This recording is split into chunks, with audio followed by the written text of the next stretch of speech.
HDFC asset management company SEBI ने HDFC AMC में अपनी हिस्सेदारी को 10% से कम करने के लिए अबाडियन इन्वेस्टमेंट मैनेजमेंट को मंजूरी दी है और अनुमति दी है। दिसंबर 2022 में HDFC AMC को अबाडियन इन्वेस्टमेंट मैनेजमेंट का पत्र मिला था, जो कंपनी में 10.21% हिस्सेदारी रखने वाले प्रमोटरों में से एक है, जो कंपनी में अपनी पूरी हिस्सेदारी बेचने का इरादा रखता है। Aberdeen investment management HDFC mutual fund का सहप्रायोजक है। Tata consumer products FMCG company ने टैक्स राइट बैक, असाधारण आय और उच्च अन्य आय के नेतृत्व में कमजोर ऑपरेटिंग मार्जिन के बावजूद दिसंबर वित्त वर्ष 2023 को समाप्त तिमाही के लिए 364.4 करोड़ रुपये के समेकित लाभ में 26% वर्ष दर वर्ष वृद्धि दर्ज की है। तिमाही के लिए राजस्व 8.3% की वृद्धि के साथ 3,475 करोड़ रुपये हो गया। भारत के व्यापार में 8% की वृद्धि हुई और अंतर्राष्ट्रीय व्यापार में 4% की वृद्धि हुई। हालांकि EBITDA 1.7% गिरकर 454 करोड़ रुपये हो गया और तिमाही के लिए मार्जिन 130 bps घटकर 13.1% हो गया। Adani enterprises national stock exchange NSE ने 3 फरवरी से शुरू होने वाले अतिरिक्त निगरानी उपाय ASM ढांचे के तहत Adani enterprises, Adani port, Ambuja cement को विशेष रूप से अदानी समूह के अधिकांश शेयरों में बड़े पैमाने पर स्टॉक रूट के बाद रखा है। इसका मतलब यह होगा कि इंट्राडे ट्रेडिंग के लिए भी 100% अपफ्रंट मार्जिन की आवश्यकता होगी।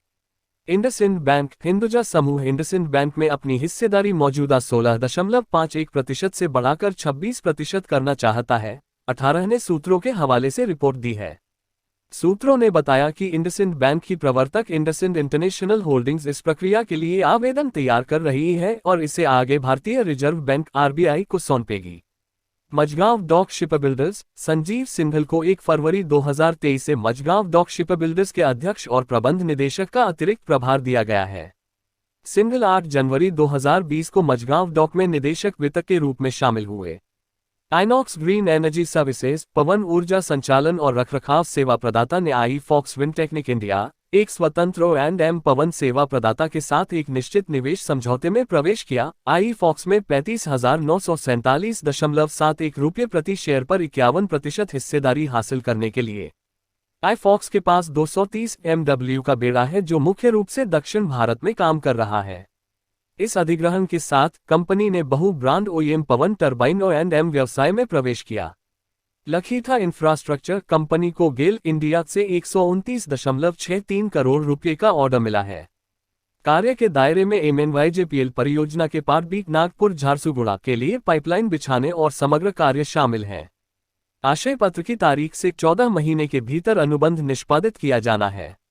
Bajaj paints India paint company ने कमजोर ऑपरेटिंग मार्जिन प्रदर्शन से प्रभावित दिसंबर वित्त वर्ष 2023 को समाप्त तिमाही के लिए 200.94 करोड़ रुपये के समेकित लाभ में 20.5% की साल दर साल गिरावट दर्ज की है।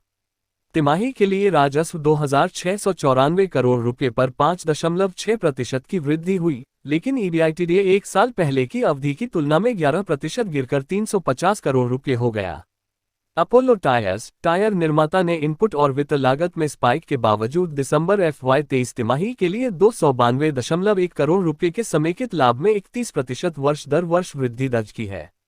तिमाही के लिए राजस्व 6,423 करोड़ रुपये पर 12.5% वृद्धि हुई और EBITDA एक साल पहले की अवधि की तुलना में 120 bps के मार्जिन विस्तार के साथ 23% बढ़कर 913.4 करोड़ रुपये हो गया।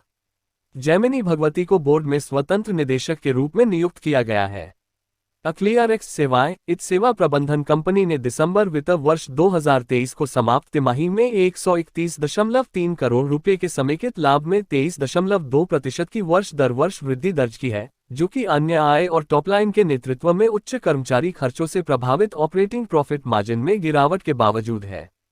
साल दर साल की तुलना में तिमाही के लिए राजस्व 23% बढ़कर 687 करोड़ रुपये हो गया। NMDC राज्य के स्वामित्व वाली लौह अयस्क कंपनी ने एक मुश्त अयस्क की कीमत 65.5%, 6-40 मिलीमीटर 4,400 रुपये प्रति टन और फाइन कीमत 64%, -10 मिलीमीटर 3,910 रुपये प्रति टन तय की है। Mahindra life space developers company ने दिसंबर FY23 तिमाही के लिए समेकित लाभ में 34.1 करोड़ रुपये में 37.2% की सालाना वृद्धि दर्ज की है, जिसमें EBITDA का घाटा 11.4 करोड़ रुपये और असाधारण लाभ 27.08 करोड़ रुपये है। तिमाही के लिए राजस्व 668% योय बढ़कर 186.9 करोड़ रुपये हो गया। GMM Pfaudler प्रौद्योगिकी प्रणालियों और सेवा प्रदाताओं ने दिसंबर वित्त वर्ष 2023 को समाप्त तिमाही में लाभ में 41.3% की सालाना गिरावट के साथ 18.67 करोड़ रुपये की गिरावट दर्ज की है, जो नकारात्मक अन्य आय और असाधारण नुकसान से प्रभावित है। तिमाही के लिए राजस्व 792.3 करोड़ रुपये पर 23.4% की वृद्धि हुई और EBITDA लगभग 2% अंकों के मार्जिन विस्तार के साथ एक साल पहले की अवधि की तुलना में 44% बढ़कर 118.4 करोड़ रुपये हो गया।